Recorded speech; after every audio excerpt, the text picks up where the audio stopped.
Hello, my name is Juan Francisco Garcia. I am 28 years old. Today is September 13th, 2015.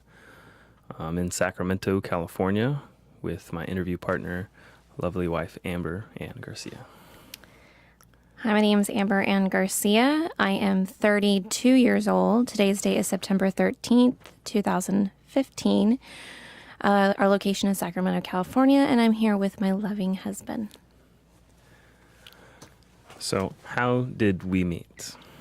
Do you remember? Yes, we met.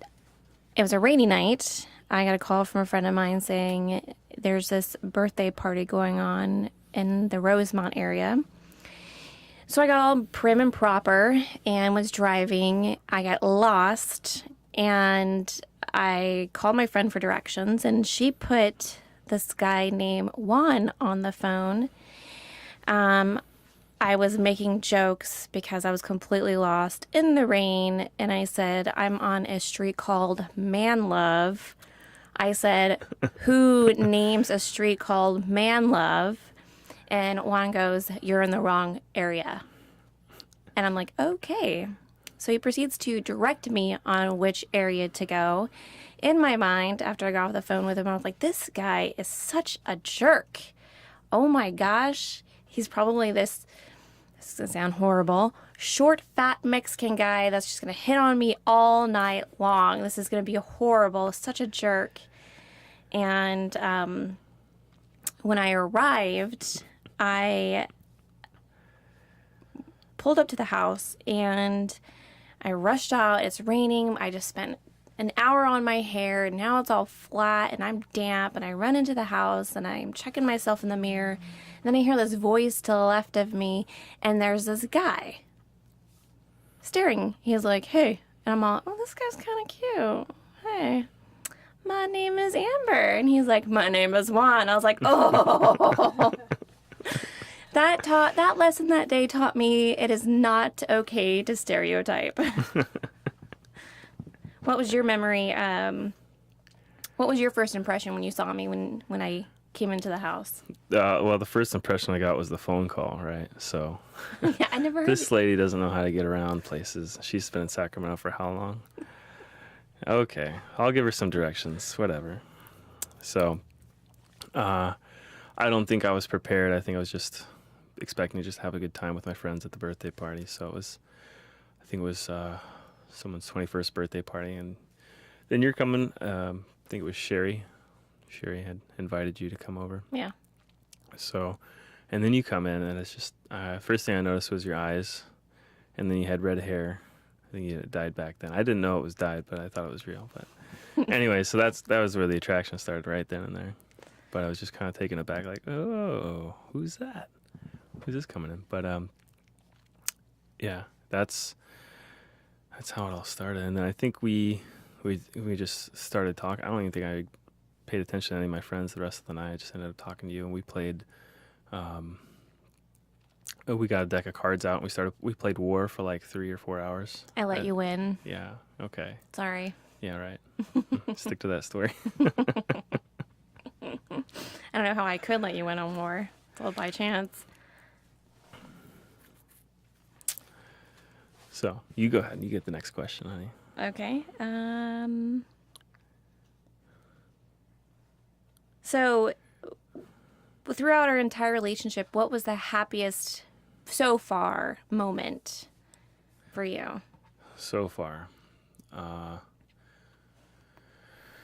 there's been so many. I think the happiest was when I came back from our tour in Iraq, and then we went back to Carmel by the sea. We stayed out there. I think it was just one night or 2 nights. Yeah, we stayed for 2 days. It was just nice to be back in, a normal civilian setting and enjoying a hotel room, food, the beach. It was just really relaxing, and just I had such a greater appreciation for what we had. It was just, I don't know. I can't really describe it. It was just,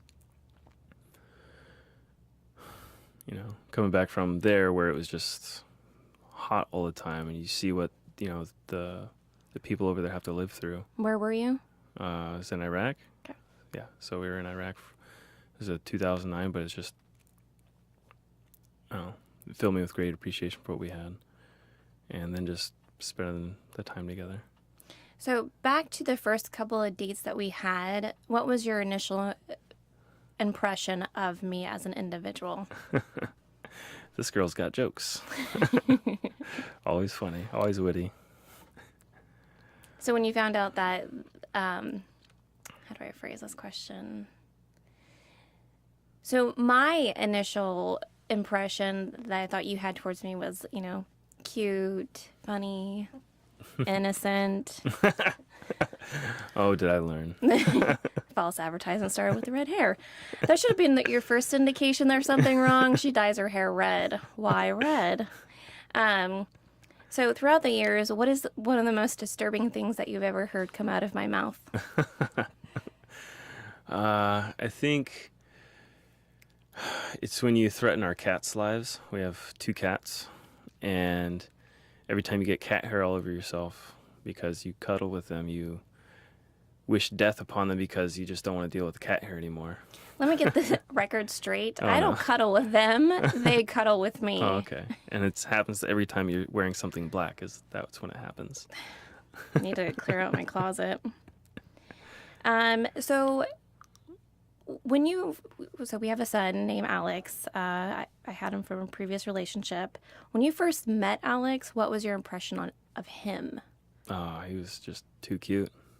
He was just a go-getter. I think you introduced me to him at we're at American River College. I was kind of in between classes, or it was at the end of my class or whatever, and we'd gotten far in a relationship so that you felt comfortable introducing me to him. And I was just like, oh, this really big moment for me and for us, and really determines whether our relationship will keep going. And I think I was out on the grassy area that was there by the library. I was playing soccer with some other people, and that's when he introduced Alex to me. I was like, hey, how's it going, And he just didn't care about the formalities. He's like, can I play soccer too? And so then we just, sure, okay, let's go play soccer. And he was 4, so he's just this tiny little guy with, us 20-year-old kids playing soccer. And he's just awesome. And it was just kind of unbelievable to see that happen. And then you just kind of let that happen. It's like, that was pretty moving for me. I think the coolest part about that whole situation is that I introduced you as my friend, not as my boyfriend, but as a friend. And he was out in the field and he's playing, and after you guys were done, he brought you to me and said, can he come over for dinner?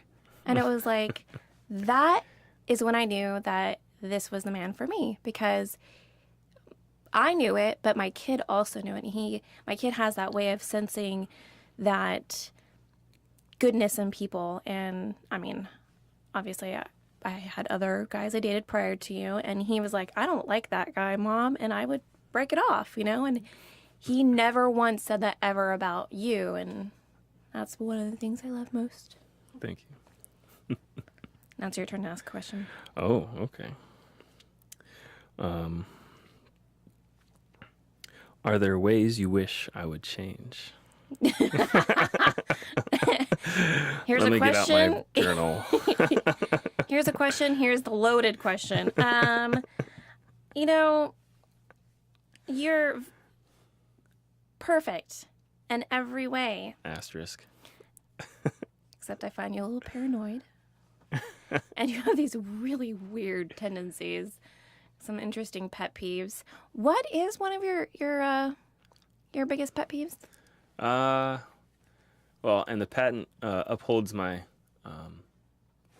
belief that the toilet paper has to go over and not under.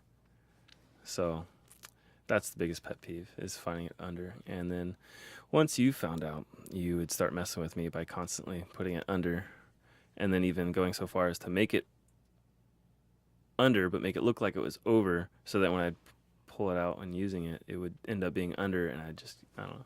It's one of the weird things that sets me off. I don't know why. What is another pet peeve that you might have? Jeez. Dirty clothes on the ground. I appreciate your honesty, and I will file that away for future incidents. With all the other ones. One way to irritate one, leave clothes on the floor. Check. Yeah. Wow. now that you know how to hit my buttons. So, what about you? What is some of your biggest pet peeves? See, I won't fall for that trap. So, next. Questions in the morning before you've had your coffee. Yes. Number one pet peeve. Don't ask me questions until after 20 minutes and or a cup of coffee. Which you've accomplished this one mostly every day. Yeah, every day, I think. How did you sleep last night, Amber? Don't ask me questions. I think it was, I learned that one when we were moving from one place to another. We had to return the moving truck. And you had to drive, was it drive to pick it up or drive to drop it off? No, either way, whatever. So we had to share a car ride early in the morning. So I dropped it off and you picked me up and drove me back home so we can go to work. And then I'm just asking you, I'm already awake. I'm wide awake. Just, enjoying the morning already, getting ready to go to work or thinking about work, and then asking a bunch of questions about, probably related to the move. And then you just start just sitting there and you just brew and you're just like, shut up. Stop it. Be quiet. Silence. I was like, I know you have packing tape somewhere in the car. I think it might fit over his mouth.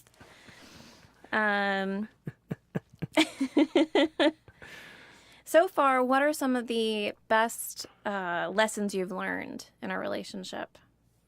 Choose your battles. Wait, I thought everything was... No, not everything's a battle. Some things are bigger deals than others. Do you think I tend to blow everything out of proportion? I think you overreact, yeah. I think your gut instinct is, if it doesn't fit, then forget it. Cut ties and then move on. And so far, what have you learned to help curve that initial knee-jerk reaction in me? Just leave you alone for a few until you come around and realize I'm not being reasonable. Exactly, yeah. All right. Yeah. All right, you ask a question. Who do you think's been the biggest influence on you? And what lessons did that person teach you? That's a hard one for me because I take lessons from everybody. There's really been no, huge amount of a person that's ever made a big impact. It's just little things here and there. If I had to pick one, it would be like one of my history teacher. I can't remember his name for the life of me, but I was, I think, a junior in high school, and I was struggling really hard with my life, and everything was falling apart, and he just kind of pulled me aside and said, you have a choice here. You can either continue down this disruptive behavior that is not hurting anybody else but yourself, or you can pull up your bootstraps and conquer the world the way you want to. And it was like no one's ever sat me down and said, hey, you're being stupid. Make a difference in your life. Stop hurting yourself. And, so he kind of changed my whole mindset. I think another big person that changed who I was and the direction of my life was my kid. Having a kid is big, but being 18 and having a kid is huge, and you have to make a decision. Am I going to grow up, or am I still going to be in this crazy adolescent? And he pushed me, and I pushed myself to become something way better than the direction I was going. What about you? I think I agree with you. There's been too many people to have one person only that's had a big influence. My dad, definitely. I'd say my grandfather as well. Why your grandfather? Him, he always professed that, love is really the biggest thing in life, loving one another, whether or not they're family or just neighbors or strangers, just, and, obviously he's really religious, but he never really pushed that. He just really focused on loving each other and taking care of each other. And I think it was just a moment he was talking to me for a little bit, and he mentioned, we try and take care of each other because, today it will be you that needs help and I will help you. Tomorrow it's going to be me that needs help and you will help me. And that had a really profound effect on me, that you can go out of your way to help other people and it's not that because you know them or care about them. It's just that love for your fellow man, I guess. Mm-hmm. And I didn't really understand it at the time, but now years later, I kind of understand that a little better. My dad, as strict as he was, he likes things a certain way, so obviously I like things a certain way too. So I think it's a big influence on me. And of course, yeah, he love as well. I have to admit that is one thing I love and hate about you. About me. You're strict. My particular requirements to have things gotta have. But I find them cute. They're frustrating, but they're cute at the same time. It makes me want to be that way as well and stick with what I want in life. And that's one of the things that you've taught me as well is discipline. And you should be proud. Yeah.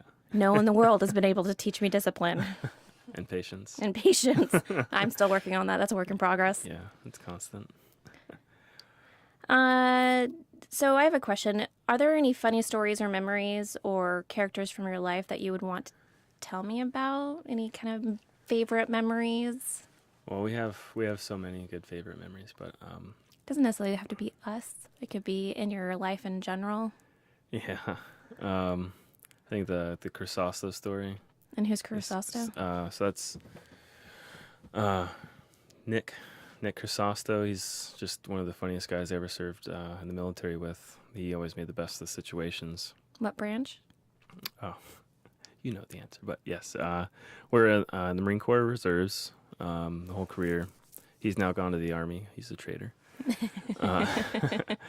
He's probably made the smarter choice there, but yeah. So we were in Iraq in 2009. We're coming back, or slated to come back home. So we had to spend time. We served our base. Our base where we served was Al Taqadim, known as TQ to most people. It was mainly just the airfield, and that's what we did. Is we worked logistics on the airfield. But we moved out of our little places we slept, which are called cans, and then we moved to a place called Hotel California when we were doing a changeover with people that were taken over before we left. And we were training them on how we did things. And so it was basically this big squad bay. So, everybody's sleeping all in one room and all your stuff's in there, everything. And so Nick and I, we got there first to where all the beds were and everything, and we found the spot right below the AC. And so most of the places were double-decker beds, but these beds right next to the AC were, I don't know, broken or something, so it was just single beds, so you don't have to worry about someone being above you. So we both snagged those right next to each other. And then we were night shift, so we slept during the daytime, worked during the nighttime. And we had to put a sign on the door coming into the squad bay, saying night shift sleeping, go around. There was another entryway into the building. And most people understood that and respected that. And then one night, or I guess daytime, one day, we hear bang, bang, bang on the door. And we say, go around, night shift. And that's all, someone screams. And usually that's enough to deter someone. And then we just hear bang, bang, bang, bang, bang, bang. And it just doesn't stop.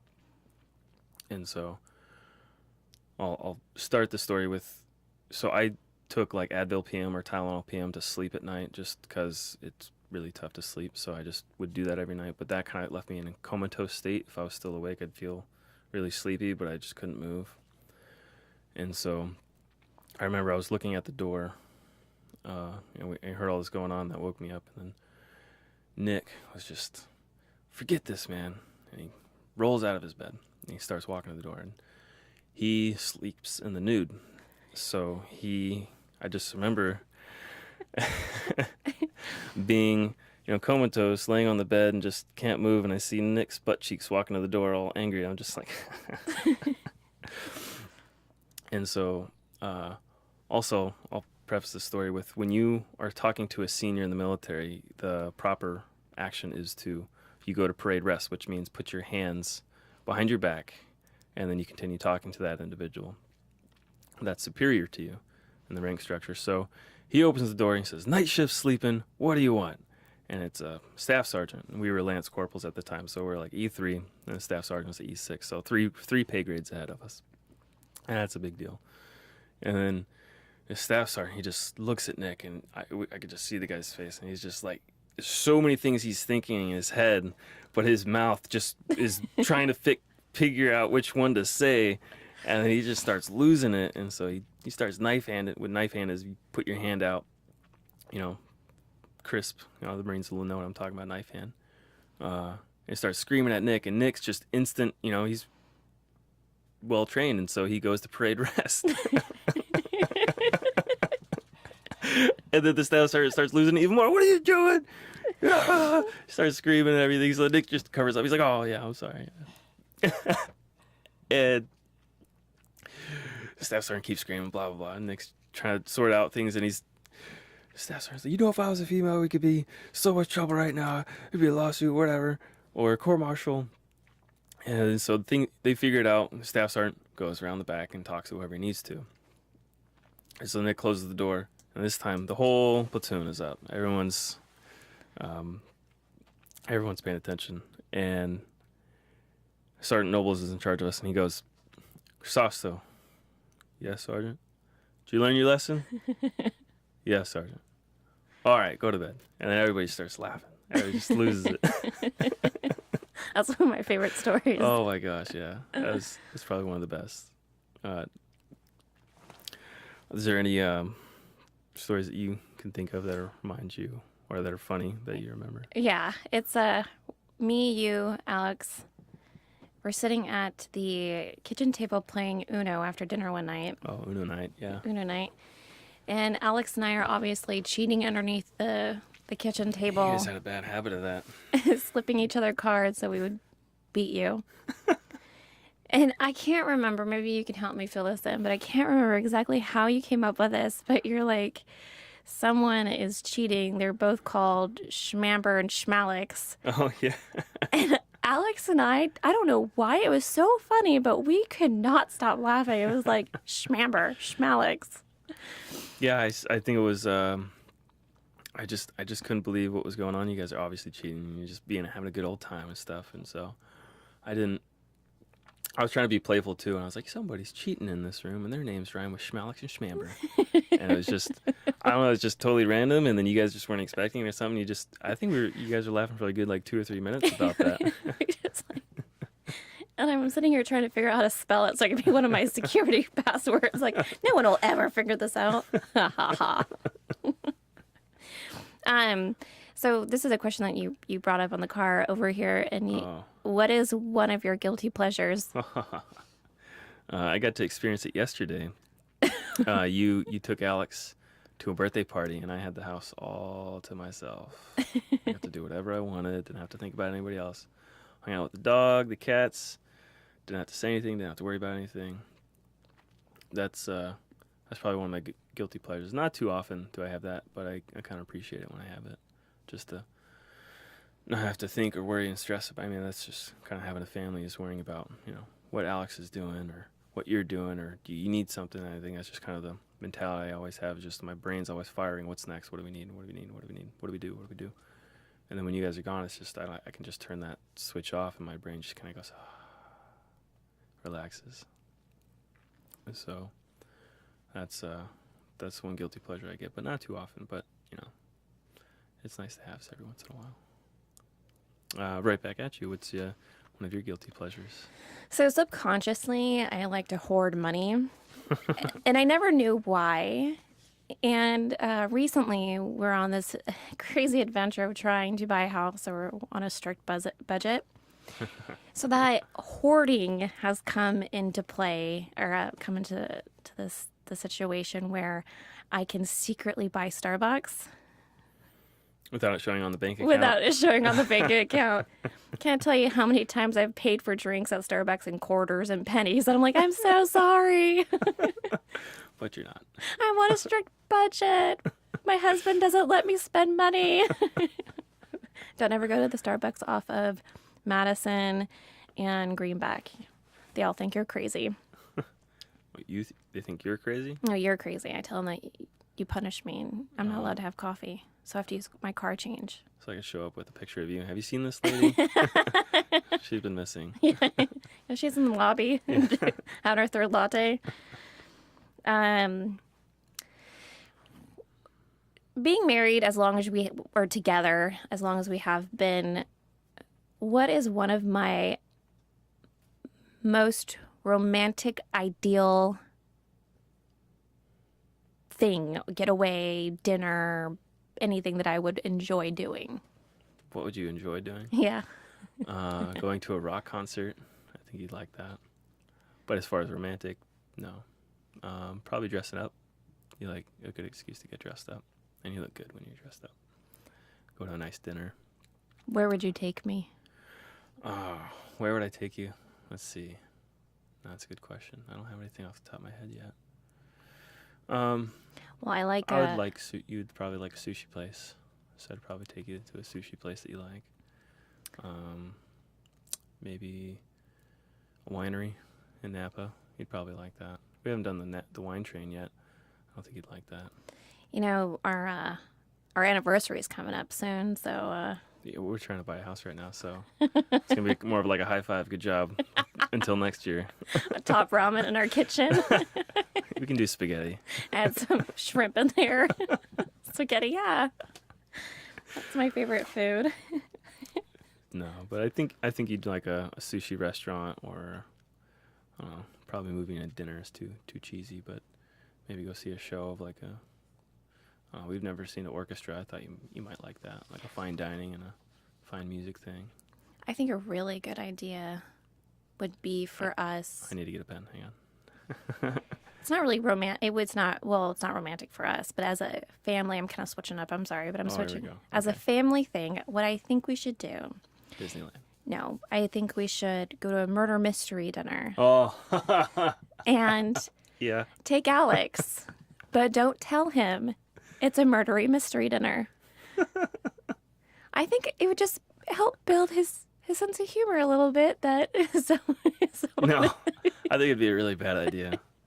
We have some instances of Alex just booking it when there's some kind of situation going on. You can remind me about the Disneyland experience. So we take Alex and his cousin Taylor to Disneyland, and they have the Bugs Life show, and it's in a big theater, and different parts of the movie they have things dropping down or like the air underneath the seat to kind of give the idea that something's crawling around. Well, we're sitting there, and there's the part where the spiders drop down from the ceiling, and Alex forgets all manner of us and life in general. He just starts running outside of the theater. He's like booking it, and I'm sitting here having to rush after him and tackle him in the aisle. And his cousin Taylor, same age, looks at Juan and goes, "Juan, are those real?" And Juan's like, "Nope." But she's like, "Okay." So you have Taylor like calm and collect, and Alex like, "Forget you guys, I'm out of here." So yeah, I could see Alex calling 911 during the murder mystery dinner. No, Mom, this is not cool. Why are we staying here? You guys are insane. I'm calling the police. Yeah. I just think it would still be fun if we invited all our friends and family to watch. They're all willing. You planned this, actually. Yeah. Oh. The date is September. No, I'm kidding. Oh, wait, no, we're buying a house. January. Yeah. So. What did you want to be when you grew up? I wanted to be a veterinarian. Oh, okay. And then a psychologist. Then a businesswoman. And then a interior decorator, except I have no skill in that. I just thought it'd be fun. A seamstress. A stay-at-home wife. I'm still wanting that one. Yeah, I know you do. Me too. You want to be a stay-at-home husband? Oh, yeah. That'd be nice. What about you? What did you want to be when you grew up? My parents said I'd be a good lawyer because I argued a lot. And I argued reasonably well. I don't know. I don't remember specifically wanting to do any particular thing. I think probably architect was one. I did a lot of architecture in high school. And I just imagined myself, creating new buildings, whatever. But then I realized I wasn't very creative. But I did use those skills for some jobs. But I never would have imagined I ended up where I am. But it's as a health okay. physicist. Yeah, as a health physicist for the state of California. They asked me that 10 years ago, and I would never have guessed it. But, the progression of going to school, math major, English major, back to math, and then I think I took a astronomy class, and I was just like, that's pretty cool. This stuff is cool. And then I was like, oh, I want to be an astronomy major. And I realized you don't get paid well just to look at stuff. So then you gotta, kind of diversify what you take, what you're gonna look into. So, if you were stuck on an island, what would you name your volleyball? my volleyball. Oh, so I have a volleyball. Yeah, or is it a beach ball? No, volleyball. Oh, Yeah, volleyball. Okay. If you're stuck on an island. I'd name it Schmamber. Schmamber. Schmamber. I would name mine Bob. Bob. Original. Very original. All right, here's a good question. All right. If you could take one thing with you on a deserted island, what would you take? Unlimited amount of Starbucks. Unlimited amounts of Starbucks. I'd survive. Okay. What about you? I'd bring a book called How to Build a Raft. That's a genius idea. The zombie apocalypse book. What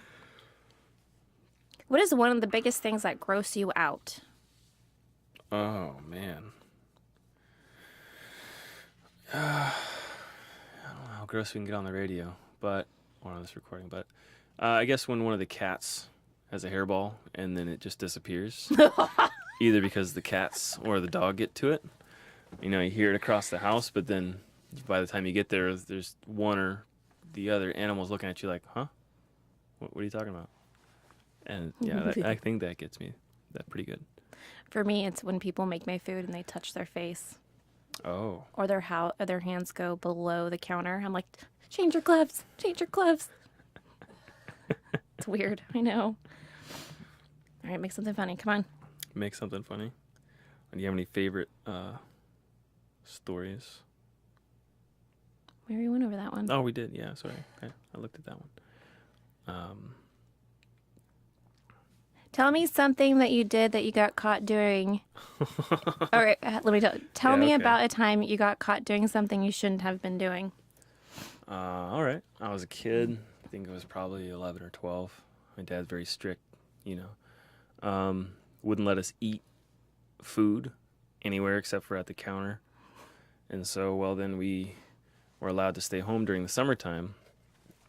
And so when obviously parents are gone, I'd watch TV and eat on the couch. Well, I think I've outgrown it now. I had this weird obsession of eating hot dogs, raw hot dogs. I don't know what it was about. I was just like probably just too lazy to cook the hot dogs and eat them. So I did. And this particular day, there was only one hot dog left, and I was eating it at the couch. And then I hear the garage door open, and I'm like, what? Mom and or dad is home? It is like 1 o'clock. Oh no. So I chow down the hot dog, I zip the hot dog bag closed, and I shove it under the couch, and then just keep watching TV. Like no big deal. Fast forward 6-7 weeks later, we're doing a spring cleaning of the house, and I'm vacuuming. I move the couch, and I see the hot dog bag. I'm like, oh, I could totally get rid of this. And no one would ever know. I made the mistake of opening it, and it just reeked. Oh my God, it reeked. It was there for a couple days. I got busted. I busted myself. So that was just, that was a bad time in my life. For me, I was 5 or 6, and I was so obsessed with putting my mom's wedding dress on. I mean, obsessed. And every time she would go out back or she'll go to the neighbor's house, because we lived in a very small community, she'd leave me home, and it was in the 80s. They left their kids home alone. So I'd put on my mom's wedding dress and her shoes, and I'd prance around the house in the veil. There's one day that I decided to make a peanut butter and jelly sandwich while making it, because every princess needs a peanut butter jelly sandwich. You were how old again? I was like 5 or 6. So I'm in this wedding dress making a peanut butter jelly sandwich, and I hear my mom she's coming home. And I have peanut butter all over my face, on my hands. And I take the dress off and I hang it back into the closet. And she goes into her room and I leave the veil and the shoes everywhere. She comes back out with the dress and she goes, Amber, there's jelly on the wedding dress, on my dress. And I was like, I didn't do it. And she's, oh, really? I said, no, I didn't do it. I didn't put that on. She's like, well, how'd the shoes and stuff get out? I'm like, I don't know. Maybe someone came in and did it. And she's like, Amber, come here. And she takes me into her room and she had the mirror and she puts me in front of the mirror and she goes, what is that on your face and hands? I don't know. I didn't do it. Maybe someone else did it. And she goes, so she puts my hand against the dress and it's like a perfect identical handprint. Yeah. So I didn't, my mom had a good sense of humor and she laughed about it after she cried and tried to get the stain out. But so real quick, in the next 25 years, when we let Alex listen to this, what advice would you give him or his children? Best advice.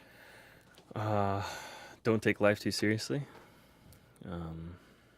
Enjoy every moment you have. Every day you're creating memories that you're going to be remembering later on. So make them good ones. That's what I would say. Because, big things always happen. Okay, you move out, you get a job, you move in somewhere else, you find someone you love, wish you the best in doing that. But also try to appreciate the smaller things in life. Just, I guess, really appreciate that, the freedom we have in this country versus what you could have if you were living in a different one. I think a lot of people take that for granted, and it's just something to be really appreciative for. And then, help others when you can, if you can. Yeah. What about you? What would you say? I would tell Alex I'd first apologize for all the mother henning I'll do when he decides to have children. Please, please, please marry a woman with a great sense of humor, because I will be teaching you and your children the true gift of a wonderful, fabulous, crazy grandmother. Always learn how to sew on a button. Learn how to cook. Be patient with your children. Be patient with me and Juan when we're old. Yes, we'll want to tell you how things should have been or how things were back when we were your age. And what else? Go to college. Don't get married until you're 30. Buy a house. And then have 3 babies. 2 boys. No. 2 girls, 1 boy. All boys. All girls. All boys. All girls. Get a dog, too.